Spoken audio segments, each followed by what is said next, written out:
কওকচোন এতিয়া যিহেতু ঘোঁৰাটো পালে ঘোঁৰাটোক ভগৱান ৰূপে পূজা কৰিছিলে গোটেই কথাখিনি কওকচোন।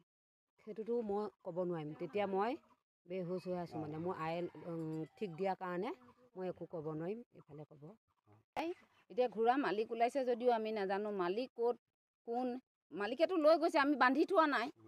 মালিক ওলালেও সেই টাইমত আমি যেতিয়া নেকি আইসকলে বিচাৰিছিলে সেইটো টাইমত ঘোঁৰা আহি হাজিৰ হৈছে, আমি তেওঁকে ভগৱান বুলি মানিছোঁ। কিন্তু আইসকলেতো ঘোঁৰাকেইটা বান্ধি থোৱা নাই বা দোকানে দোকানে লৈ ফুৰা নাই। ঘোঁৰাটো গুচি গৈছে, ক'ত গৈছে কোন জেগাত, তেওঁ মন্দিৰনে কোনোবা গৃহস্থই নিছে নে নিজেই গৈছে সেই কথাটো আমি নাজানো। কিন্তু একাংশ মানুহে ইমান মিছা কথাবিলাক যে কৈছে ঘোঁৰা লৈ লৈ পইচা উঠাইছে, দোকানে দোকানে গৈছে, সেইটোতো আমাক প্ৰমাণটো দিব লাগিব। আমি বিচৰা নাই, আমি সাধাৰণ মানুহ, আমি দুখীয়া মানুহ, আমি ভগৱানক পূজোঁ। আমি কোনো আয়ে পাঞ্জাবী পিন্ধি ধুতি পিন্ধি মূৰত পাগ মাৰি গৈ পেলাই বোলে থানলৈ গৈছে। আই গৈছে থানলৈ গৈছে, নামঘৰলৈ গৈছে, আইটো কোনো বেয়া জেগাত যোৱা নাই, কাৰো ঘৰত দম দিয়া নাই, কাকো মাৰিবলৈ যোৱা নাই, কাকো কাটিবলৈ যোৱা নাই। ভগৱানকো যদি এই পৃথিৱীত থাকিবলৈ জেগা নিদিয়ে তেতিয়াহ'লে পৃথিৱীখন কি হ'ব, কি হ'ব আৰু এই পৃথিৱীখন। যিটো ৰূপত আহিছে আমি সেইটো ৰূপতে তেওঁক ভগৱান বুলি মানিছোঁ। আমিও জানো বুলি কৈ আৰম্ভ কৰিলোঁ।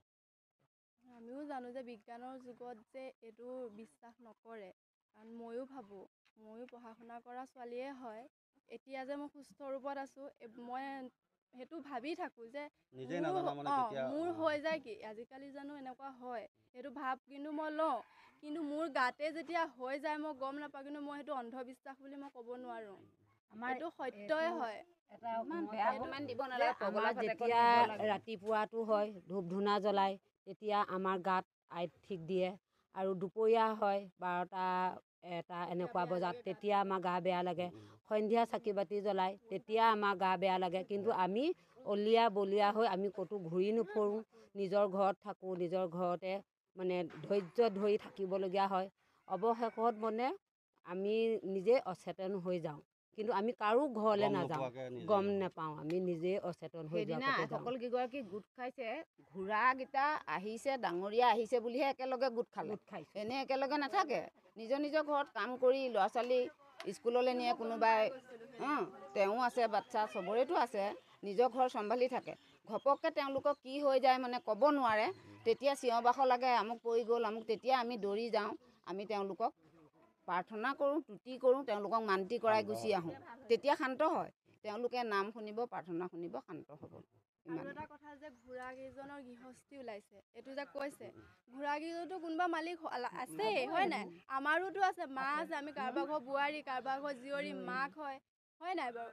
আমাকতো ওপৰৰ পৰা কোনোবাই পেলাই দিয়া নাই, ঘোঁৰাকেইটাকো ওপৰৰ পৰা কোনোবাই পেলাই দিয়া নাই, সিহঁতৰ মালিক আছে আমিও জানো। কিন্তু সেই দিনটোতে ঘোঁৰাকেইটা কিয় আহিছে, সেইটো কিয় আহিছে। কিন্তু সেইদিনাখন মই নাছিলোঁ, আয়ে যেনিবা ধ্যান কৰিছিলে কাৰণে ঘোঁৰাকেইটা আহিলে, ডাঙৰীয়া ৰূপত আমি দেখিলোঁ, আই এগৰাকী আৰু ডাঙৰীয়া এগৰাকী। কিন্তু এই যে ওলাইছে মালিক ওলাইছে, সেই মালিক ওলোৱা কথাটো কি, ঘোঁৰাটো ওপৰৰ পৰা কিন্তু পৰা নাই, মালিক ওলাইছে বুলি আমিও জানো, আমাৰো আছে ন, আমিতো ওপৰৰ, আমাৰ গাত যেনিবা আই লাগিছে, এওঁৰ গাত আই লাগিছে, আমি ওপৰৰ পৰা পৰি যোৱা নাইতো। এইটো কথা মানুহখিনি অলপ ভাবি চাব লাগে। ঘোঁৰা মালিকেও আহি যে আমাৰ ৰাইজৰ ওচৰৰ পৰা ঘোঁৰা খেদিটো নিয়া নাই, আহিটো কোৱা নাই, কাৰণ কেলে যে এয়া ঘোঁৰা মালিক ওলাইছে, এয়া ঘোঁৰা নিবলৈ আহিছোঁ বুলি আমাক কোৱা নাই, গম নাপাওঁ আমি কৈছে। কিন্তু সেইবোৰ মিছা কথা। আমি বৃহস্পতিবাৰে থানলৈ গৈছোঁ এখন শৰাই দিবলৈ, আমাৰ সুস্থ হ'বৰ কাৰণে, আমাৰ ৰাজহুৱা শৰাই আমি বাইদেউ ভাগৰ তাত আমি নাহতি থানলৈ গৈছোঁ। ইয়াত গাঁৱত উলিয়াইছে কি ডাঙৰ আয়ে বোলে ধুতি পাঞ্জাবী পিন্ধি মূৰত গামোচা মাৰি থানলৈ গৈছে, কিন্তু এইটো বহুত মিছা কথা।